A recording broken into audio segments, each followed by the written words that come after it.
اسلام ہمیں سکھاتا ہے کہ اس غم کو ہمیں کیسے ہینڈل کرنا ہے اور صبر کے ذریعے اللہ تعالیٰ کی رحمت کو کیسے تلاش فرماتے کہ ہم تمہیں ضرور آزمائیں گے، خوف سے، بھوک سے، مال سے اور جان کے نقصان سے، اور خوشخبری ہے صبر کرنے والوں کے لیے۔ حدیث ہے، نبی پاک صلی اللہ علیہ وسلم نے فرمایا، جب انسان پہ دکھ، تکلیف اور پریشانی آتی ہے تو اللہ تعالیٰ اس کے گناہ معاف کر دیتے ہیں۔ دعا اور ذکر سے اپنے دن کا آغاز کرنا۔ الا بذکر اللہ تطمئن القلوب، بے شک دلوں کا سکون اللہ کے ذکر میں ہے۔ اللہ پہ غم آیا ہے، یہ وقتی طور پر ہے، یہ غم گزر جائے گا۔ یہ غم اللہ تعالیٰ کی طرف سے امتحان ہے، اللہ تعالیٰ آپ کو ٹیسٹ کر رہے ہیں، آپ کو اس ٹیسٹ میں پاس ہونا ہے۔ انا للہ و انا الیہ راجعون، شک ہم اللہ ہی کے ہیں اور انہی کے طرف ہمیں لوٹ کر جانا ہے۔ السلام علیکم ورحمۃ اللہ وبرکاتہ۔ مائی ڈیئر بردر اینڈ سسٹر، آج ہم ایسے ٹاپک کے حوالے سے بات کرنے لگے ہیں جو ہر کسی کی زندگی کا حصہ ہے، غم۔ لیکن اسلام ہمیں سکھاتا ہے کہ اس غم کو ہمیں کیسے ہینڈل کرنا ہے اور صبر کے ذریعے اللہ تعالیٰ کی رحمت کو کیسے تلاش کرنا ہے۔ اسلام غم کو ایک امتحان اور صبر کا ذریعہ بتاتا ہے۔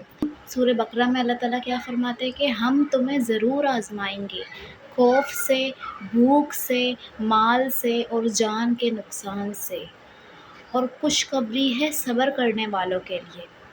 مائی ڈیئر بردر اینڈ سسٹر، اس بات سے یہ ثابت ہوتا ہے کہ غم اللہ تعالیٰ کی طرف سے ایک امتحان ہے۔ ایک حدیث کے ریفرنس سے سمجھتے ہیں، صحیح بخاری اور مسلم شریف کی حدیث ہے، نبی پاک صلی اللہ علیہ وسلم نے فرمایا، جب انسان پہ دکھ، تکلیف اور پریشانی آتی ہے تو اللہ تعالیٰ اس کے گناہ معاف کر دیتے ہیں۔ یہ کتنی بڑی بات ہے نا، کہ مینس ہمیں غم میں صبر کرنا ہے اور اللہ کی رضا میں راضی ہونا ہے۔ سب کچھ اللہ کے فیصلے سے ہوتا ہے۔ غم میں کمپلین نہ کرنا بلکہ اللہ پر یقین رکھنا، صبر کرنا، دعا اور ذکر سے اپنے دن کا آغاز کرنا۔ بیکاز الا بذکر اللہ تطمئن القلوب، بے شک دلوں کا سکون اللہ کے ذکر میں ہے، اللہ کی یاد میں ہے۔ تو پریشان نہ ہو کہ غم آیا ہے، غم کے بعد آسانی بھی تو آئے گی۔ فَإِنَّ مَعَ الْعُسْرِ يُسْرًا، بے شک مشکل کے بعد آسانی ہے۔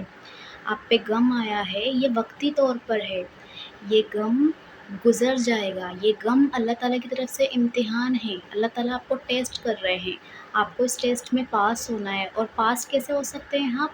صبر کے ذریعے۔ آپ نے صبر کرنا ہے، اللہ تعالیٰ کا ذکر کرنا ہے، اللہ کو یاد کرنا ہے۔ غم کے وقت قرآن شریف پڑھیں، قرآن شریف کی تلاوت کریں۔ سورہ یاسین اور سورہ رحمان دل کو سکون دیتے ہیں۔